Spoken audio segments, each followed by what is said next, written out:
tuning in to the online broadcast network, AFTERBUZZ TV. Over 20 million weekly downloads from over 200 countries and your #1 source in after-show entertainment.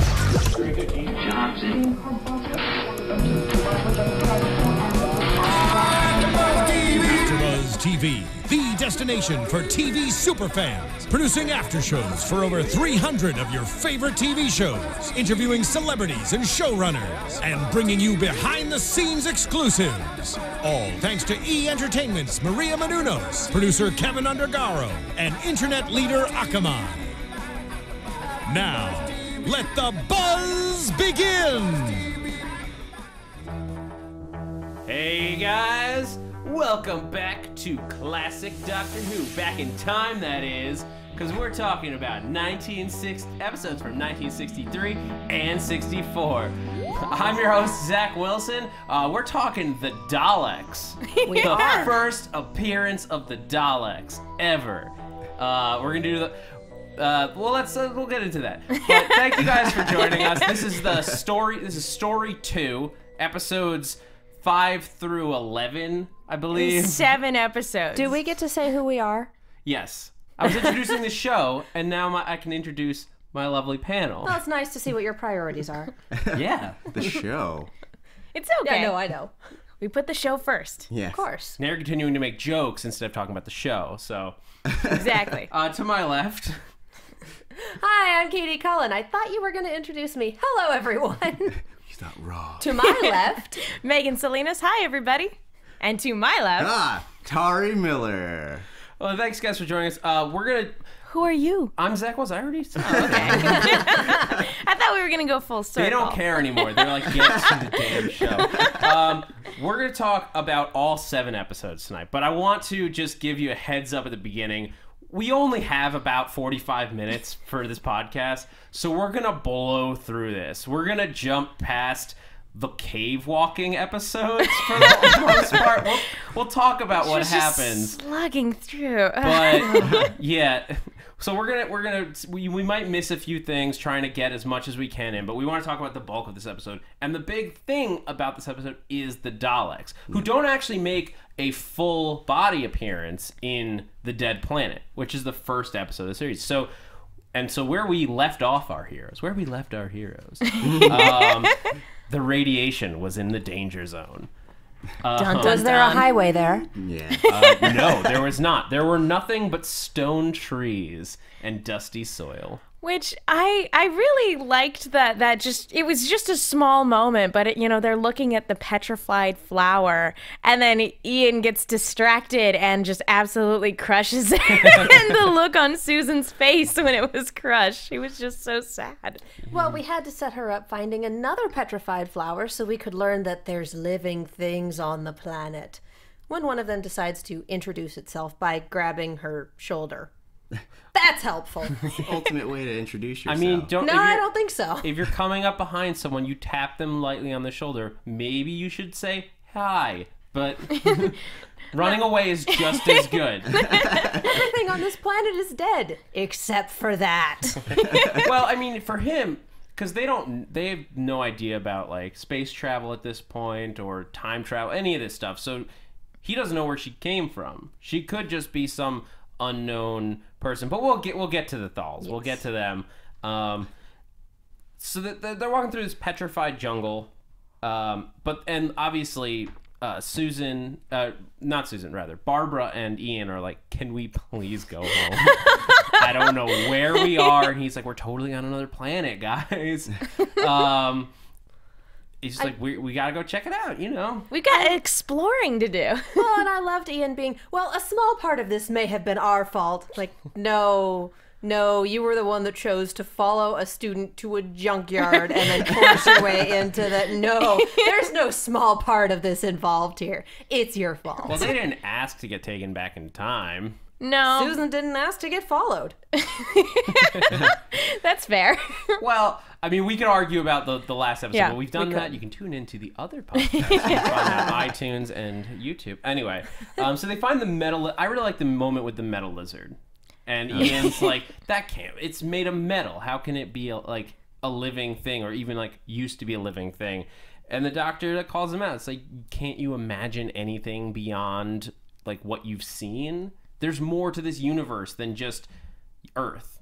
And I think that's also like communicating to the audience, we're not just going to stay on Earth and like travel through time. Like, imagine the possibilities of what we could discover on this TV show. Yeah, because this was, you know, obviously this is a time travel show and everything like that, but in the previous episode we went to Earth's past, and this is very much the introduction to, no, there's a great big universe out there that we can explore and play around with.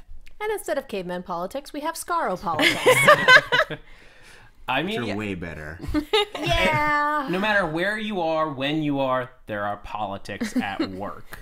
I don't care if you're lions out in the jungle, somebody's king. That's politics. I thought there's some really like interesting little tidbits in this episode. Grandfather doesn't know how to fly the ship. Just sort of glossed over real quick. Some things never change. Yeah, I don't know that he ever really learned. But, but that's a really interesting little like tidbit that they're throwing at us, and if you're starting from the beginning, that they're just throwing in now, like, by the way, this guy doesn't know what he's doing. This guy has absolutely no clue, and he's our expert. But he's like clearly having a good time. He wants to explore. He's like, this is weird. This is cool. That's the fun thing about it. Like, you still, you know, William Hartnell was a great Doctor, because even though he's kind of this grumpy old man, he still has that twinkle in his eye, and he still wants to go explore and have adventures and everything like that. And it's just fun to watch him light up every now and then. Well, It's he's great. like an older man, but by comparison to modern Doctor Who, how old is he? Like 80, maybe? Like 80 years old as opposed to like 1800? He'd still be several hundred years old at Would this he? point. Probably. Given the time on Gallifrey. I have no idea. I mean, I guess... He'd be several hundred, but he wouldn't be 900 or I whatever guess it's supposed to be now. If we look at Matt Smith as an example, because here's the modern Doctor we've seen live the longest. He lived for like 500 years, just like in the same, or like maybe like 300 years without aging, really, without aging past the Matt Smith as a human being. He and not an aged a little actor, bit and- towards the end there. Yeah, but that was 300 years in the same place. Something Yeah. like that, yeah. And he mentions later in the episodes that he was a pioneer on Gallifrey, so that implies that He he's been used to around for have a while. adventures, Yeah. right? Yeah, exactly. Once upon a time. And so they see the big city. And I mean, anyone who has watched, who's up to date and knows what Scarro is like, and knows what the title of the episode and all that. Danger, Will Robinson, danger. Oh, a city. And it's very like retro futurism, like it's that perfect like 1960s. Just like everything is perfectly smooth. Like there's no features on any of the Which, buildings. how cool, when they actually, I don't want to jump ahead, but when they actually get there, how cool was it when, like, the way they shot that entire sequence towards the end of that first episode with kind of the tilted angles and the doors and Especially everything. knowing that all of this was done on a stage. Yeah. And And just the architecture, everyone having to duck under the low arched doorways, the motion sensors being at about plunger height. If you know what's coming, you can look at it and go, yeah, this was a city built by Daleks. This is really cool. Watch out. I don't usually find myself appreciating camera angles and shot framing, but that was particularly good. I mean, I have been surprised. Before I dove into this stuff, I thought we were going to see like 3-camera sitcom style shooting. Like what you usually see when you're in a studio where you can't like bounce around too much because you have limited sets, limited budgets, all that. I expected to be a lot more flat, but no, they have tracking shots. They have everything. It looks good. It looks better than I expected it to be. Yeah, and considering how little they had to work with, it's really impressive. Yeah. Absolutely. I guess it's when you're short on resources that forces you to get creative. Well, and just that one rotating shot in the very last episode where it's almost 360 degrees showing everything that's going on in the room except for the person standing behind the camera. That was awesome. Yes, absolutely. So we talked a little bit about when she gets tapped on the shoulder and no one believes her, which to me, I'm just like, you're on an alien planet. Why do you not believe, especially the Doctor who like knows better to like, even at this point is like, he's talking about like, let your mind, like, free up your mind to believe anything. And he's like, oh, no, impossible. Accept that. You're a crazy child. No one tapped you on the shoulder on this mysterious planet where we know nothing about what's going on. Well, He's already decided that everything is dead. Yeah. Nothing could survive. Nothing. And so the big thing in this episode, though, after that is when they all want to leave, and the Doctor's like, "No, I want to explore, you guys. There's so much out there." And they're like, "No, we need to leave." And he's like, "Oh no, the ship broke, you guys." Nobody notices him bend down, do something, and then immediately have to go back in there a minute later. Oh gosh, what was it? Rule 1: the Doctor lies, or something. Yeah. Right away, the Doctor lies. He's just like, he wants to explore. I'm gonna explore. You are not. I don't care who you people are. We are exploring this planet. Whatever the consequences, whatever Time War consequences might be had. Oh. Just because he can travel to the future doesn't mean he can see it. That's fair. Right. Or predict it, I suppose. I was talking about what this Doctor to me is, and he's like this really fanciful dad, like, and the companions are his children, and so it's like when all the kids want to go home from a camping trip, and you're like, guess the car's broken, guys, guess we gotta go on the camping trip. Guess we gotta stay, Yeah. make s'mores, go fishing.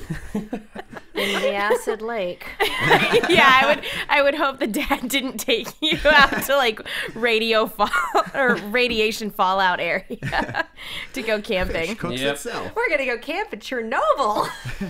And so they find a box of glass vials, and they're just like, "What is this? That's weird." And then they move on. Can we talk really quick about like how they make food in the TARDIS? Oh yeah, I love the food maker. That was also, part of me totally expected it to be like Star Trek, like where he's just gonna like pull out a plate of bacon and eggs and like hand it to him. But I loved it. This was more, in my mind, it was like Willy Wonka's like every flavor gum or whatever it's called. I prefer the space Nutrigrain bars. I like that. It's It was portable. cute. Although, like, what we know from later that the TARDIS is actually huge and has all these rooms and everything like that. Part of me kind of wants like one of those rooms to be a diner, something like that, where you can just put an order in, Or food will come out. There's just an automated wait staff. Like it comes around. Hey, honey, what can I get you today? So they're looking for mercury on this strange planet, which is a weird thing to need. And Like, a weird thing to assume would be out there. Exactly. Like, oh, maybe we'll just find some mercury in the forest. I mean, I guess it was in thermometers back then. Yeah. Yes. Like the dollar, you go to the pharmacy to get a thermometer and it's full of mercury. So maybe it's not so far fetched. It's like Big walking metal into lizards. a gas station and asking for plutonium. It's not safe, regardless. But so Ian does the classic thing that you never do on TV, although it's early days. Ian is the reason you don't do it on TV. Let's split up. No. And Barbara, as like, I feel like this is what she's like there for in a Aw, way. she's the in Daphne of the distress. group. Aw. She just gets captured like right away, and we see the only thing we're gonna. We see the plunger. Although, how great is that? Because I feel like even if you haven't watched any of Classic Who, I feel like you've seen that screenshot. Like, because it's just such an iconic image from Doctor Who. Just because it was like the first real cliffhanger of the show, and it was a really big cliffhanger for, I think, television at the time too, because everyone was like, what was that? Because you don't really consider cavemen to be a threat because they're cavemen. But this is like, I don't know what that is and I don't like it. Ah! Yeah. And you legitimately have no idea why there's a plunger on the screen. Really, a race of plumbers. I was going to say a malevolent race of plumbers. Thank you. Yes. Mario? Is Mario on Wario. this dead planet? Ah, that would be good. Wario. And so that's where it leaves us, and then we get into the Survivors, episode 2 of Story 2. And they're still looking for Mercury, and they're like, where'd Barbara go? She didn't meet up with us. Maybe splitting up wasn't such a great idea. Well, we only need one of these to run the TARDIS, so... Remember that next time, Ian. He will not remember that next time. And the doctor... Well, sorry, go ahead. No. I think you were just about to touch on it. Like, I think the doctor was just kind of like, meh, he's kind of okay with leaving people behind. It's not really a big deal for him. We only need one of these to run the TARDIS, and it ain't her. And this is where they find a bunch of measuring instruments. Their first sign that this is an advanced civilization. And that's when the doctor realizes like what he might find here. But of course, they also find a Geiger counter in there. Oops. And they're like, oh, wait, this is a problem. This explains why Barbara was getting a headache before. And we should get out of here. Yeah, because they've been exposed to like dangerous amounts of radiation the entire time that they've just been walking around all willy-nilly. We should leave. And yeah, they're like, we gotta find Barbara, and the doctor's like, and they're like, but we gotta find Mercury first, or we can't get out of here. And they're actually, well, about that. You know, I just really wanted to go exploring, and I didn't think it would be any harm, so I lied. We should get out. I thought it would be a lark. And I guess because he's old, like he's probably already feeling the effects of the radiation at this point. Yeah. And we know, like, as he gets sicker and sicker later. But before they can really deal with any of that, we meet the Daleks! Wait. I can only imagine what it must have been like, you know, being in the audience, like, in 1963, and just having 4 of them pop up at the very beginning of this episode going, what are those? Yeah. They're giant, evil pepper pots. But I think at the time, like, now we're used to very sleek robots, very attack, like they're like gonna sleek through the air with like a very thin frame, like Terminator 2. Like, yeah. But at the time, an evil robot like an evil alien robot is effectively what they're seeing. Well, and even back then, like, I would imagine that most of like the robots in sci-fi were still very humanoid. Nothing about the Daleks looks human, and so it's just kind of one of the things that made them creepy was that they are so alien, and how great was it to hear them still talk in that really fun synthesized voice? Yeah. Not gonna lie, I loved that. It's like interesting going backwards. It's the kind of thing like if they did it today, would never happen. No one would do it. It would just like you would never design something like this, like our little guy on the table here. Like you'd never design that. You'd never adorable. You'd almost never make them sound like that. It just is nuts. But it works. It works and it still works now, regardless. Like it's all about how you present it, how threatening you make it. It's like the first Eccleston episode, Dalek. Yeah. This is the Daleks when it was just Dalek, just one. That was the scariest that's the scariest a Dalek has been, in my opinion, in the modern run. Yeah. Because it was just one of them and just tearing through like this military base, I think it was. Yeah. And then it can fly. Right. So at that point, everyone's just like, oh, shoot. So all of the classic viewers watching that episode are going, no, no, no, no. And all the new viewers are like, what is, no, no, no, no, no.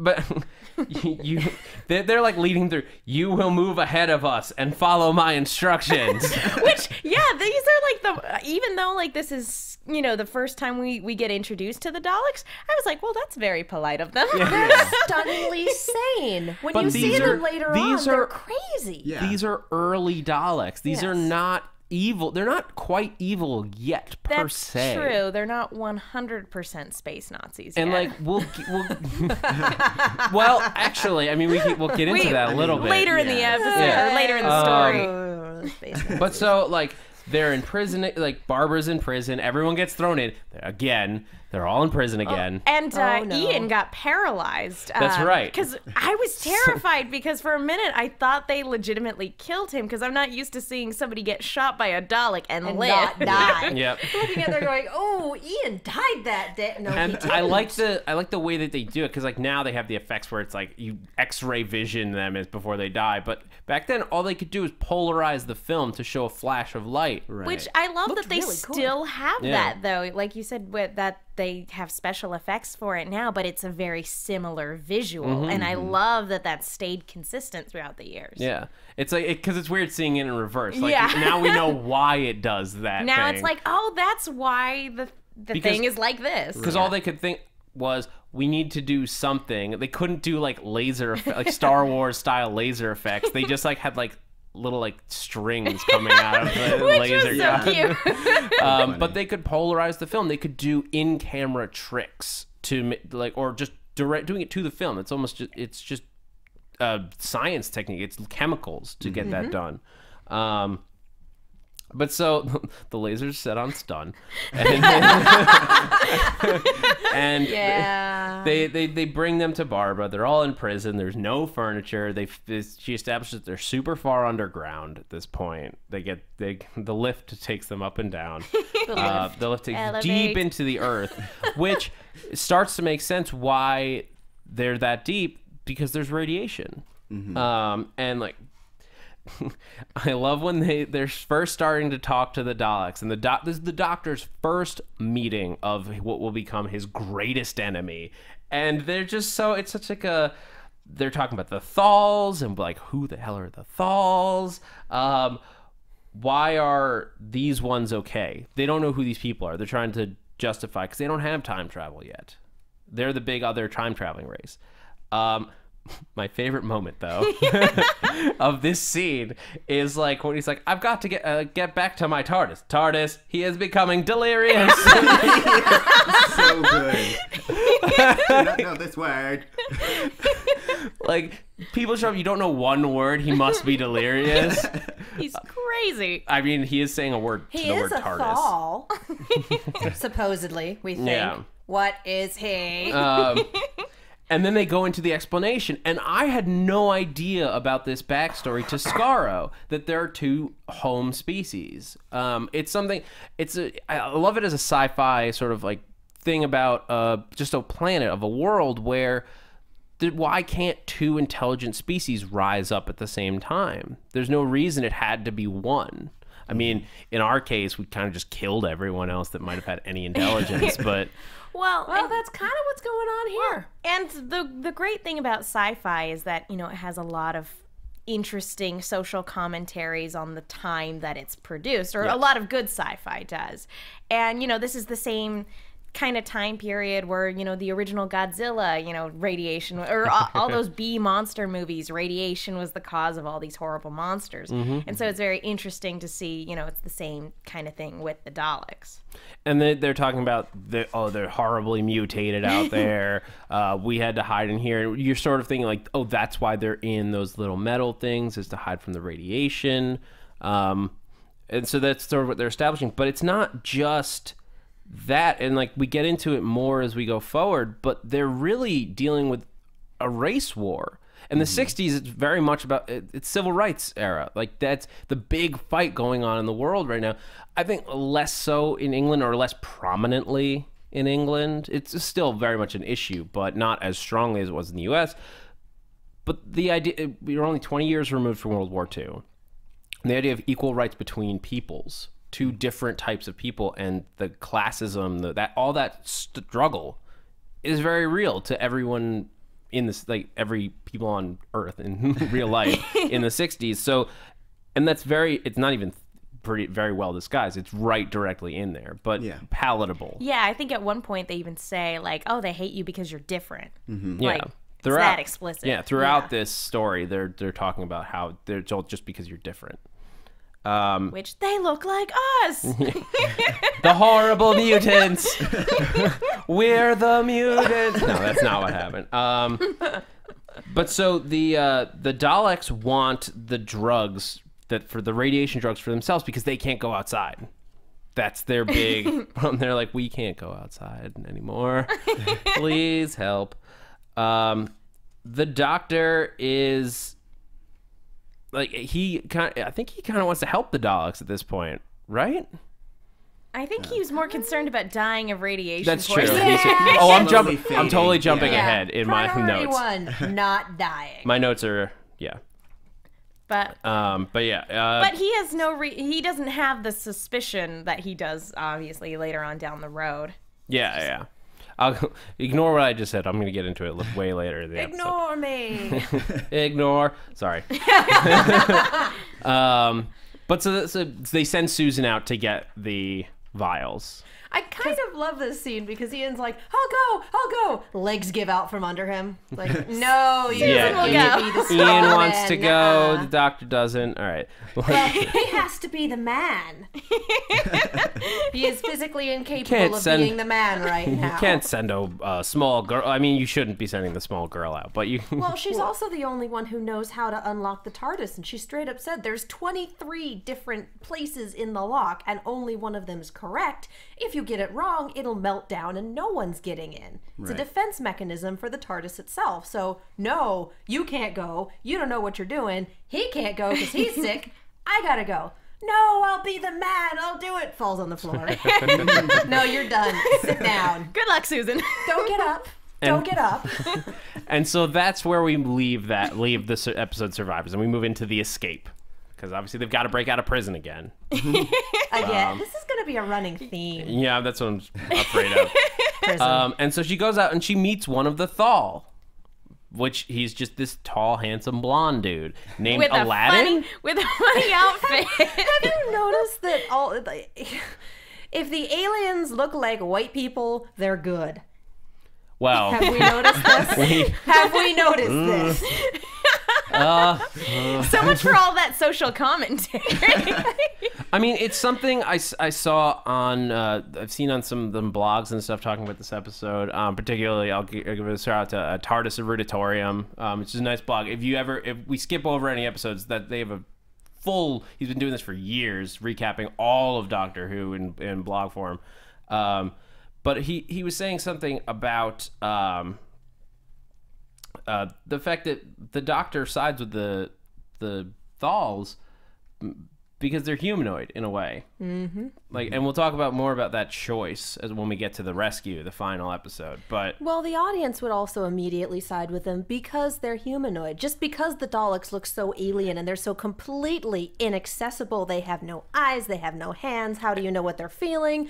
And you see this other alien race, and even though they set them up as, oh, they're evil, oh, they're mutants, oh, they're awful, you see them and you go, people!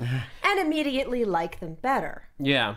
You like what's comfortable, but Yeah. I think that's something that Modern Who has tried to tackle a little bit more of that, like the stranger species out there are just as good. Like, don't be prejudiced, and they've definitely tackled that a little bit more. But this is the 60s. Yeah, it's still the 60s. This is the 60s. You still need people to watch. I was going to say, no matter how, what kind of relevant commentary you're trying to make in the writing, that doesn't necessarily always shine through in the finished product. I mean, it's Yeah. baby steps. You you couldn't just dive right into all that.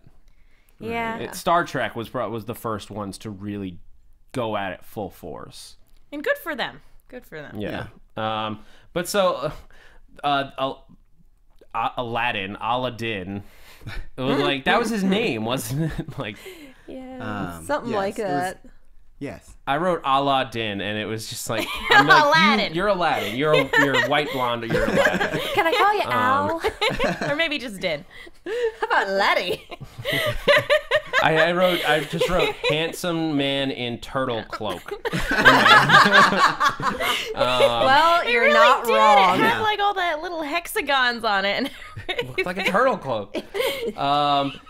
And so he's talking about, if they call us mutations, what must they be like? So, I mean, that's an interesting thought of like, that clearly wasn't how they neither one of them was how they started. What we eventually get the reveal of in Modern Who of what the Dalek being actually looks like versus the Thals, which are now very much humanoid. Who knows what they started? They could have been very similar. Fluffy bunnies. That'd be really funny. I'm up for it. On this ancient version of Skaro, who knows where they began? But like, and that's an interesting little twist that like weird, like the mutants look just normal. Yeah. And we don't know what's inside the metal containers. It's kind of Twilight Zone-ish, one of those things where you realize that, what's normal is actually horrifying and what we consider normal is, looked down upon. One of those Twilight Zone episodes. Yeah. Everyone has a pig face. Exactly. And that's the one I was thinking. I am aware. And the big thing is like the whole war was finished hundreds of years ago, and they neither race knew the other one. Well, the Daleks know that the Thals are still out there, but the Thals had no idea that there were still Daleks. They've been underground for years. They're like, they're still here? And we get more into that later on. We're going to be talking about like all this stuff, all the crazy stuff that's going on with them. And this was the biggest bomb drop in the entire story for me and like, I don't know if they like if they've sort of retconned this out to this point. I wouldn't be surprised. But the idea that it used to be that the Thals were the warrior side. They were the fighters. And the Daleks were the teachers and the philosophers. That's a huge bomb drop. Tragic. That is so sad if that's the case. Again, who knows if it's been retconned or not. Did they say who made the decision to drop the bomb in the first place? Well, it was I think the Daleks had the bomb. I mean, when you get into a war, whatever caused it, when you get into a war, you become a warrior. Right. Yeah. As we clearly see in the Doctor's story over so many years, just circumstances force you to become that. Right. It's like the nerdy kid in high school where like he's getting picked on by this other race, the jocks or whatever, and then eventually he overcompensates by becoming like an even bigger jock and just tries to he becomes the bully from that point on. Yeah, and that's exactly what happens here. Like the Thals are now farmers because they won, quote unquote, won the war, and just they're had pacifists to now. survive. Yeah, now they have no reason for war. And the Daleks are pepper pots. But to me, like, this is where my brain's going, and I'm sure that there's more laid out in this in Classic Who, like, down the road. In my mind, it doesn't actually seem like that crazy of a jump, because if you are a philosopher and you start to analyze a world where you're being attacked by another race, and there's like a race war going on, that breeds hatred. And we know from like Modern Who, like Davros, like that they were like sort of designed. Did they drop that name in this episode? No. I could have sworn I don't I think heard he comes it. along till like 3 or 4. I don't think any of the Daleks use names at any point in this episode. I feel like they said it at one point. I mean, I might have misheard it, but I feel like they said it at one point when they were talking to the Thal about like the history of the world. And Interesting. Now I have to go back and re-listen. I couldn't tell you it's 7 episodes, so I have no idea. Commenters, did it happen? Yes or no? I might have made it up. I don't know. I don't think Davros comes in for like years, like decades. But I remember my ears picking up when I thought I heard it, because I was like, that's like an interesting just kind of like name drop there, knowing what we know down the road. Right. Yeah. It would be something, it would be an interesting thing to like just like accidentally put in there and then go back and be like, okay, that word, we're going to make that. We're going to turn that into a thing. Yeah. Which I think Modern Who does all the time. But I like the idea that the philosophy becomes, I have to breed something of pure hatred to deal with the, like, if he's creating a warrior race, essentially, to fight the warriors that are attacking him, he breeds them to hate them. And that hate that he puts into them, that he feels towards these people, extends out to life and just grows until it's hatred of everything, of hatred of the universe, and just a desire to destroy everything that we know of the modern Daleks to exterminate. Yeah, and it's very interesting seeing all the groundwork for that just kind of laid out here. Mm-hmm. Right. And I mean, we'll see as we go forward where that actually goes. Yeah. Oh, though I felt like throughout the whole episode, I never felt hate from the Daleks, to tell the truth. I just felt like they were trying to survive in by the worst means possible. Because These were the nicest Daleks. Well, yeah. I mean, in Modern Who, they're kind of like caricatures of themselves. They're like, crazy. Yeah. Yeah, they're the space Nazis. Yeah. What's the thing? They grow to that point over time. Yeah, and it's kind of interesting seeing them like be tactical, as opposed to literally going in guns blazing as we're accustomed to. Like they actually set a trap, and under the pretense of a peace treaty and everything like that. I mean, that's the beginning of like that's evil stuff. Like when you're faking a peace treaty, with the intention of killing, awful. like that's pretty bad. Yeah. And so they pull it like back in. Like Susan goes back. She meets with like all the Thals and like did that weird. The only notable thing other than the history was the blonde girl like stroking the TARDIS in the background. It's like, hello, sexy. And they're just as interested to see what the Daleks. At this point, they're like, they have science and invention. Maybe we can work together now. They're thinking we can be together and we can save everyone. They send her with medicine. They give her 2 vials, 2 boxes of vials to take back, which like, then the Daleks like give her one when she gets back, let her cure the Doctor and all that stuff. This could have been the end of the Doctor. Just right away, the Daleks could have done it from the start, and they didn't. They gave him medicine. It would have been a very short series. They did it because they felt like they could use these people. It wasn't real kindness. He would have just regenerated, though. Yeah, probably. We didn't know that at the time, and that was probably not a thing at the time, but nonetheless. And then, they decide they're going to pull a trick and break out of prison by shoving mud in the Dalek's eye. I love how well orchestrated this was, because it was shove the mud in the eye and then make sure that they're cut off from the power source, because evidently they were being powered through the floor. So they're cut off from the power source by rolling him onto the turtle cloak and propping the door open by sticking something under it so the automated door won't close. This was really well thought out. Yeah, I mean, the last time we saw them make a plan, it was set stick on fire, put skull on top, and hide and wait to sneak up. Right. It totally works. I mean, whatever works. This was a much higher level of planning. Yeah. This was much better. And the static thing, clearly something that does not stick around after this episode. Daleks work the same way that bumper cars do. Who knew? Bomb. But so then, as we get into the episode, the ambush, they literally break into the top of a Dalek, and then Ian goes into the most dangerous place in the universe. Inside a Dalek. I guess it's a lot less dangerous when you're really big. Yeah. Right. I love that they just kind of pop the lid, put it back down, and go, why don't you ladies go keep watching the hallway? No one needs to see this. It will affect their sensitivity. They just like wrap the Dalek in a cloak and like in the turtle cloak. Yeah. Just like drop it on the floor. Bye. I mean, again, this is early Dalek, so like probably not as like reliant on the shell to survive. Well, and it had a hand.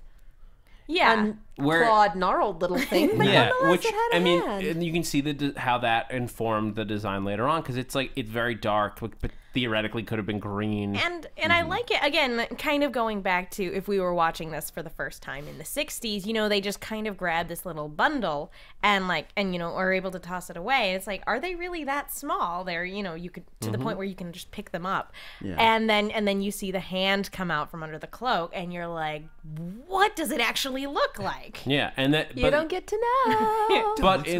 But as like the Dalek babies. As a 60s production would not be able to give us something so scary, the idea, just that little reptilian-looking hand sneaking out is much scarier of an idea of what's inside this Dalek. Like, it's this crazy thing, and it's controlling these lasers and the eye stalk and all that from right inside. Oh, no. Classic horror. If, like, what you come up with in your own imagination is way scarier than anything they could show you on the screen. Absolutely. And then, so the Thals are getting ready for an ambush as they're going in. And we get the first time that the Daleks say exterminate. Yeah. You understand. They stop the other Dalek leaving. Like, you understand they must be exterminated. And my heart just melted. Like, there it is. Exterminate. But everyone's suspicious. Like, Susan sent back the letter. She's the only one. She's like, this is great. Everyone's going to be happy. Oh, Sure they are, Susan. Sure they are. And so, and this is the episode where they say, like, they're afraid of you because they're different from you. That gets dropped. And they dropped it, like, Daleks used to be called dolls. Dolls and falls. Yeah. So...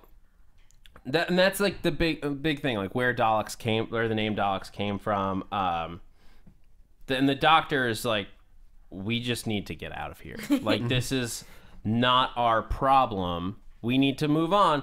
And Ian's like, they took the fluid link that you broke out of your time machine.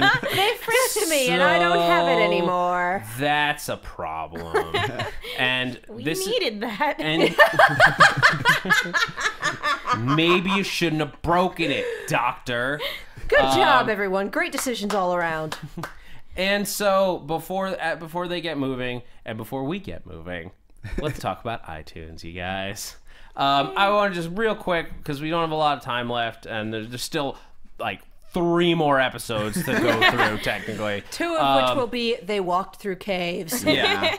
But so, I thank you guys that did reviews, that went onto YouTube. There were tons of comments, people talking about it. I'm so excited that you guys are excited to watch with us, to journey through Classic Who with us.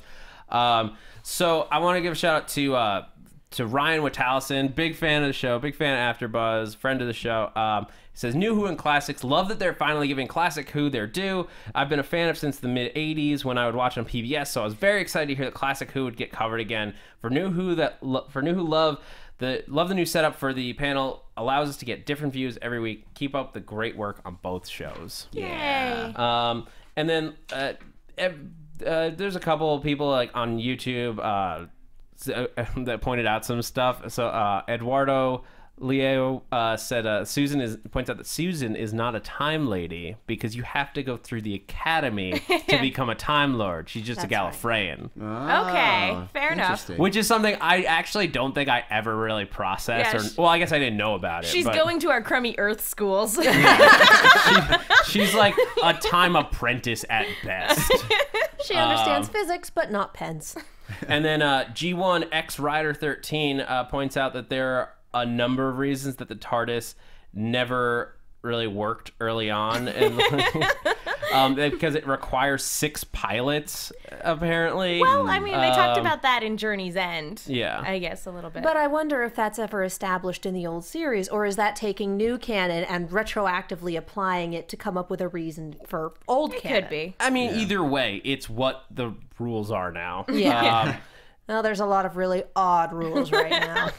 And then John Schlitz pointed out that we were joking a lot about the cavemen and their British dialect and how funny it was. And like we did sort of fail to mention, although we're well aware, that the TARDIS translation matrix is the reason for why they sound that way they do. Really. But it is really funny, regardless. You want them to be like, me want fire. Get fire, make tea. And they were like that halfway, but then they were like way more articulate than that, but they weren't quite like Flintstones articulate. So. Yeah. And so, guys, if you want to get a shout out, please go onto iTunes, give us a review. Hope it's 5 stars. Hope you're enjoying yourself. Let us know what you like, what you want to see more of, what you want to see less of as we go forward. I also want to say, if you guys can do us a huge favor, it's a big help to us. If you can go on to podcast1.com. That's podcast, O-N-E, 1.com. Podcast1.com. And do the quick survey for the network, for the show. It really helps us to know exactly what you want to know. The reviews are great for just us as hosts to know, but this is how the network knows what to move forward on, how to change things to make the experience better for you. So it really does make a world of difference for you to go on to podcast1.com and take the survey. All right, let's get back into this. Yes. All right. Yes. So they walk through a lot of caves. As we said, they go through a lot of caves, and we're just gonna jump past that stuff because it's a long cave, and we only have like 5 to 10 more minutes. Boring. But the most important thing is that the Daleks get the anti-radiation medicine. It makes them extremely sick. And they realize, oh, we run on radiation now. Great. Let's drop another bomb and wipe out everyone else on the planet. Yeah, we can't make a bomb. Let's just blow up our reactors instead. Yay! The Daleks are very much like, well, if we're going to survive, we can, like, now that we've taken all this medicine, we can't survive without the radiation. Like, we need the radiation to live. Like, we've adapted. We got to stay here. But how great was Dalek vision, by the way? So great. But meanwhile, the other thing that the Thals are doing, they don't want to attack, and Ian sort of goads them into it. Like, they don't want a war, but they're like, they're gonna get a war. And even the Doctor, like, at different points, so we'll just like lump everything together at this point. We're not going in any episode, but the Doctor doesn't want to kill the Daleks. He doesn't see a reason to kill. Like, he's just like, we just need to get out of here. He's gonna regret that decision. Oh. Like a lot. But like Ian sort of talks him into it. Like, the Doctor, it's not that he doesn't want to kill, he just doesn't want to take sides, I guess, is really what it comes down to. Well, and Ian was really interesting too, because he went from being like, I don't want these people to die on our behalf, because initially it was, they were putting themselves at risk to help these travelers, and they were just going to up and leave. So he's like, I don't want them to put themselves at risk, for our sake, even though our lives are at stake. And then going, completely the opposite as the episodes progress, to the point where, you're absolutely right. He's goading them into, no, you have to fight. Yeah. So they launch like an invasion, like they split up and they like go in to try to take down the Daleks. This is the expedition and the rescue, like, because the Doctor and Susan get captured, of course. Of course. Yeah. But so they eventually break in and there's like a brawl, a Dalek versus Thal brawl, which is hilarious. It's really easy to just grab these guys and drag them around by their eye stalks. They're just, it's like a wrestling match with a Dalek. Like, they're throwing them, they're kicking them, they're rolling across. There's a Dalek crying at one point. Like, a Dalek goes forward, he's like, wah. That was one of the funniest things. Like, just because now, like, we're applying all the stuff we know about Daleks to this origin story, and it's just so different. It's so much fun. I was not expecting this. Father. And there's a couple of interesting little things that got dropped in here that like sort of stood out to me. There's the Daleks have a sonic chamber, which just like popped out, and it's totally irrelevant, but it was an interesting little thing. And they mentioned like 500 years of destruction, of war and destruction, ended in a minute with one little brawl. It's like theoretically done. Yeah. Didn't they all just run out of power? Well, the power matrix was struck, and so it just basically turned off the floor. Yeah. So again, the static electricity thing that will never be mentioned ever again. It just turned off the floor. Yeah. No more bumper cars. Go home, kids. Carnival's closed. Cool. Bomb. And this is where, after it's done, the Doctor, this is the first time we see him both regretting and so the first time we see him happy is in this final scene as they're saying goodbye, because he doesn't want to have killed them. Why should he have killed them? Why should he have picked who lived and died? And he did. Like, he effectively, by joining the Thal side, decided which race would live and die. And again, he's gonna regret the hell out of that. Yeah. If only, and like the quote that I wrote down, if only there'd been some other way, which again, a theme that just stays so consistent throughout Doctor Who is there has to be another way to get there, to like, even up to the 50th. That was the whole thing, like, to end the war with the Daleks. And I wonder if it's an intentional callback now to this first appearance of them, but there has to be another way besides killing each other. Right. There has to be something else that we can do. I mean, was there anything that jumped out at you guys from this episode, like big themes or anything that you really want to talk about?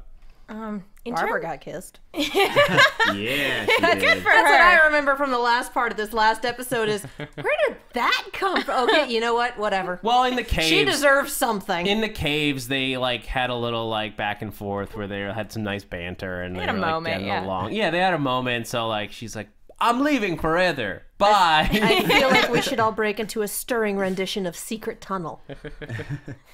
Never heard that I don't know. song. Yeah, I It's don't the know. one from Avatar. Come on, guys. Really? Yeah, You should know this. Oh well. All right. Well, Never mind. well, one thing that again, so much of this episode coming back to haunt the Doctor later. He's the one that tells the Daleks about time travel. Oh. Like he's like, yeah. I can take you to my ship. I can like show you how it works, and like, don't do that. That's the exact opposite of what you should Again, do. we're all like, no. Just the knowledge drop that it's possible, and it's something that you've seen a lot in sci-fi. Like when somebody finds out that something is possible, this is a thing that can happen. It spurs the scientists to get there just on the basis that it could be possible. Right. They attack it because they know they could figure it out. And now the Daleks know that time travel and space travel is absolutely possible and will wreak havoc on the universe forever. So Really gonna regret that decision. So a lot of regret in this episode in retrospect. Did the Doctor make any good decisions in this episode? Does he ever? Occasionally. But Not here. any last thoughts about this episode before we wrap it up, guys? It was just kind of funny to again see the Doctor as somebody who doesn't really know what he's doing, and just kind of again the genesis of what would be his greatest villain. It was fun, and I know that it for back then it was probably terrifying, but watching it now it's like, oh, this is adorable. I thought it was funny that the Daleks were so intent on nuking the planet that they didn't realize that they could have just gone outside and they would have got all the radiation they needed. Well, didn't they wanted to convert the whole planet. Right, but they didn't need to.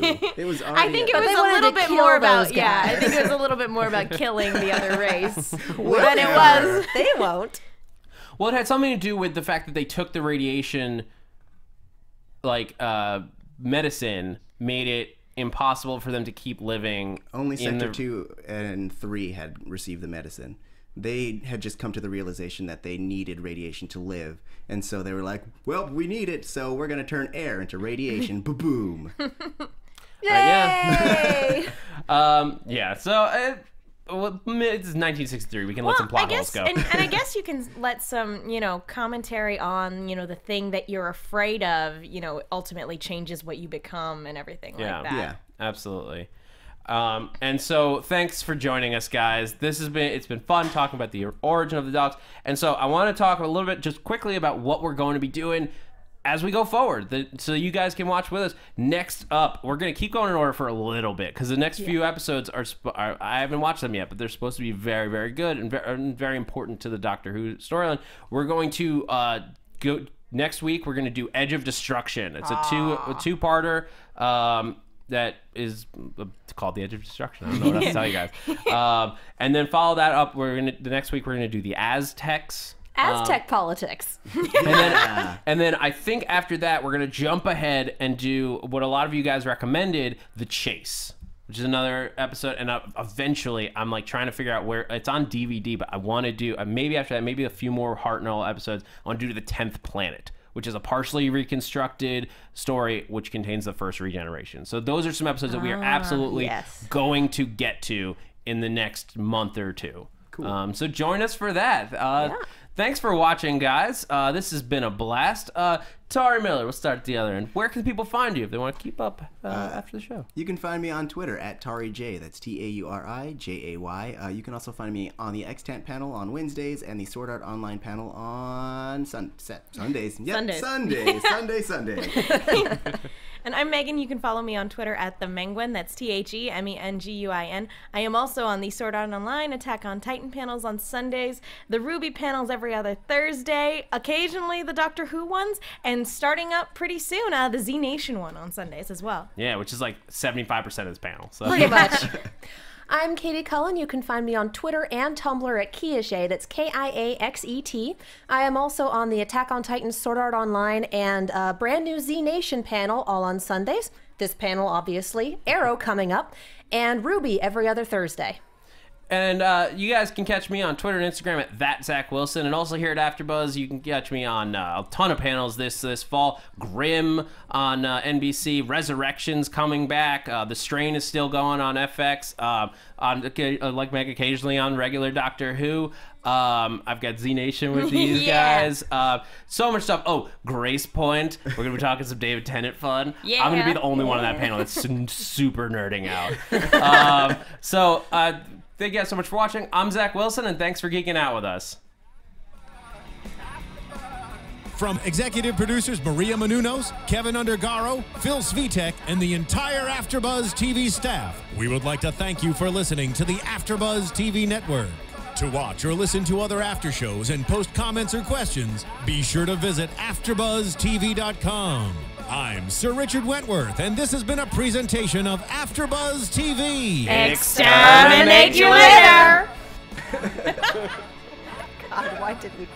From executive producers The views Maria expressed Menounos, herein are those of the host Kevin only and do not necessarily reflect the views of AfterBuzz TV or its owners or principals.